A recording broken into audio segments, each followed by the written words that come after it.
Parlons à présent des enjeux de marché avec Frédéric Leroux à mes côtés de Carmignac, gérant global et responsable de l'équipe Cross Asset de Carmignac. Frédéric, bonjour. Bonjour. Merci d'être avec nous depuis cette convention Patrimonia à Lyon pour évoquer le monde selon Trump. C'est le dernier petit édito que vous avez écrit il y a quelques semaines à peine, Frédéric. On a 8 mois de recul sur la stratégie, la mise en place de la stratégie de l'administration Trump depuis son installation à la Maison-Blanche le 20 janvier dernier. Qu'est-ce que vous en retenez entre le bruit permanent et les tendances de fond qui s'installent? J'ai tendance à dire qu'il fait ce qu'il a dit qu'il ferait. Je crois que c'est extrêmement clair sur l'aspect des droits de douane. Tout le monde s'est amusé, s'est gaussé en disant Trump's always chickens out, autrement dit, il se dégonfle toujours. Il ne s'est pas dégonflé, il a commencé à 60 pour arriver à 15. C'est sa méthode, c'est dans son livre The Art of the Deal, c'est le playbook. Il commence par sidérer, comme ça après 15% ça devient acceptable. Et on a vu comment c'était devenu acceptable pour l'Europe par exemple. Donc il met en œuvre son programme. Il a été extrêmement fort sur l'immigration, probablement un peu trop. Mais donc pareil, c'était une promesse, elle est tenue. Il va un petit peu au-delà même de ses promesses avec la Fed, peut-être qu'on en parlera après, en essayant d'en prendre plus ou moins le contrôle.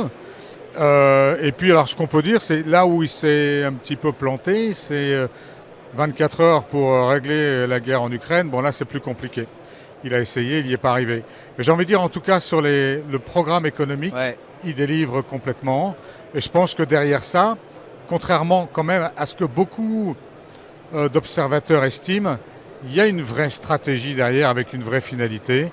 Même si on a le sentiment que c'est des allers-retours, des contradictions, des négations, je crois qu'on va vraiment vers quelque chose de très précis concernant la politique de Trump. Et donc si on reste dans la dimension macro, mais on peut élargir à ce qu'on appelle la géoéconomie aujourd'hui, Frédéric, la finalité c'est quoi? C'est obtenir une croissance nominale plus forte aux États-Unis que ce qu'on a pu avoir au cours des cycles précédents? Exactement. C'est-à-dire qu'on a connu plein de belles années de désinflation, de taux très bas, qui auraient probablement pu théoriquement conduire à une baisse de l'endettement, notamment d'État. On a eu l'inverse partout dans le monde. Je pense qu'aujourd'hui, Trump est en train exactement de créer les conditions d'une croissance nominale forte, croissance réelle plus inflation, pour réduire le ratio dette sur PIB. Alors, c'est une vision personnelle. Il faudra un peu de temps quand même pour confirmer que c'est bien l'intention de Trump et des gens quelquefois très intelligents qu'il a autour de lui. Pas le cas de tout le monde, mais certains d'entre eux le sont vraiment. Réduire l'endettement pour redonner de la liberté, finalement. C'est un petit peu ça sur le plan économique. Et donc, ça veut dire quoi? Ça veut dire que Trump travaille pour les gens qui ont voté pour lui. Il travaille pour la classe moyenne. Il travaille, ce qu'on va dire, pour Main Street.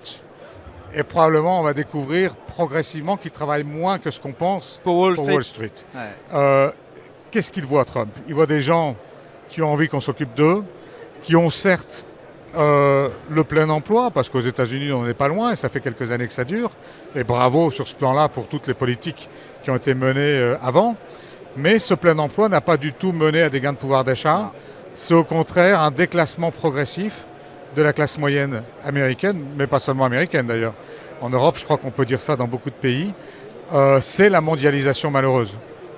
D'où cette volonté d'un nouvel isolationnisme, qui est une tendance historique américaine.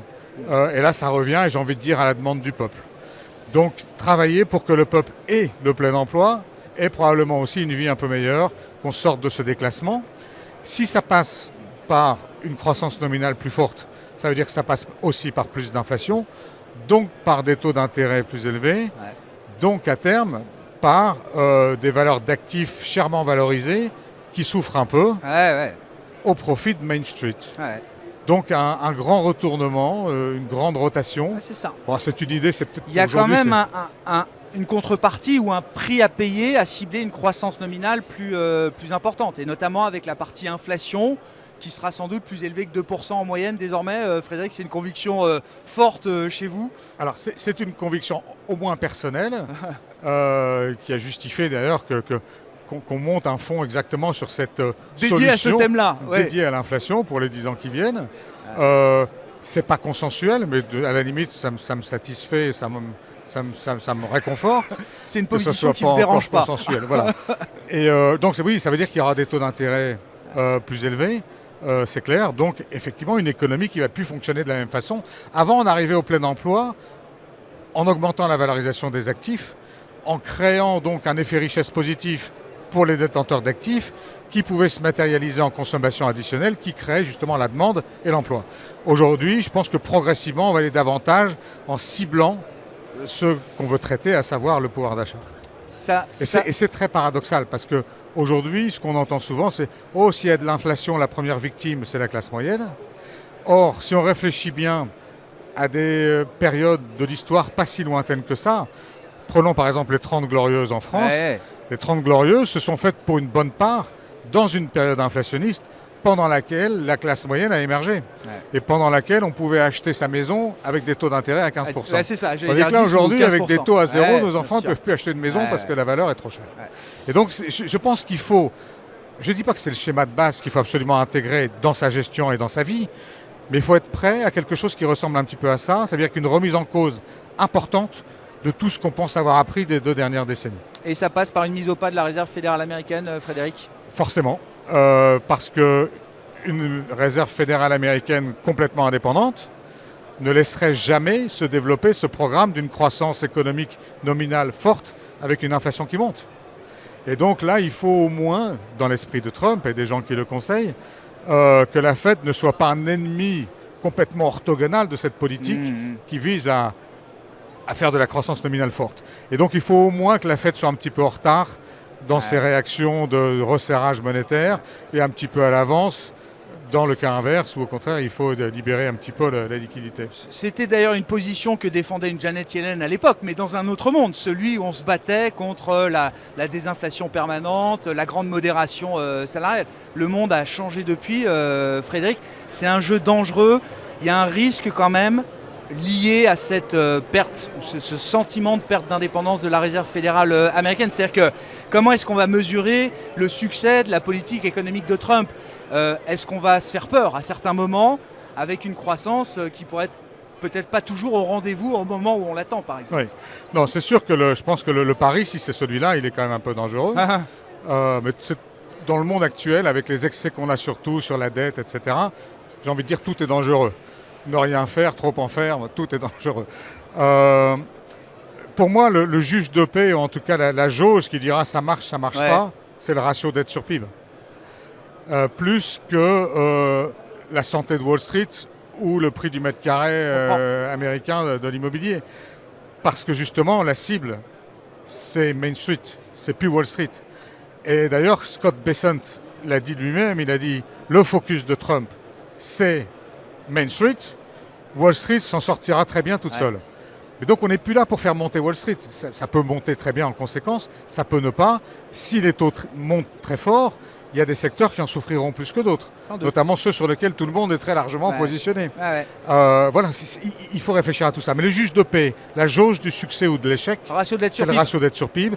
Et je pense qu'effectivement, si les Américains, par cette volonté politique, économique, arrivent à le faire baisser, eh bien, on aura probablement tous la solution pour régler la dérive qu'on a observée depuis 10 ou 20 ans. Ça implique une baisse continue du dollar, partant de la baisse déjà consommée, j'ai envie de dire, sur les 6-8 premiers mois de l'année, là, Frédéric ? Alors, il y aurait 2 facteurs structurels de dépréciation du dollar, mais il y en a un 3e facteur structurel qui pourrait peut-être inverser la donne, ou en tout cas la ralentir. La première raison d'une poursuite de dépréciation du dollar, ce serait une Fed tellement dovish, donc favorable à des taux plus bas, qui fait que comparativement aux autres régions du monde, les taux américains seraient très bas et donc feraient baisser le dollar par rapport aux autres devises. Phénomène classique.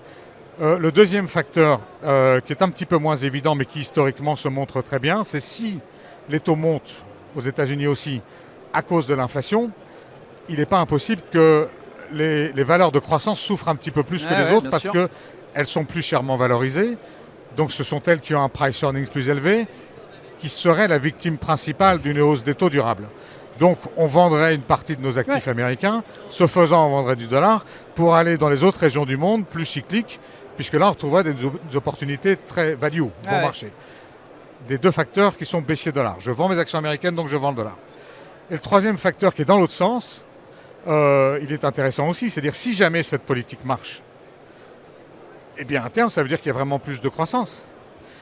Or, la relation la plus claire à long terme sur la valorisation du dollar, elle se fait avec le différentiel de croissance américain par rapport au reste du monde. Ouais. Donc si la politique réussit, finalement le dollar pourra devenir plus fort. Ouais. Bon, j'ai pas envie de faire le pari, je ne sais pas du tout ce qui se passera.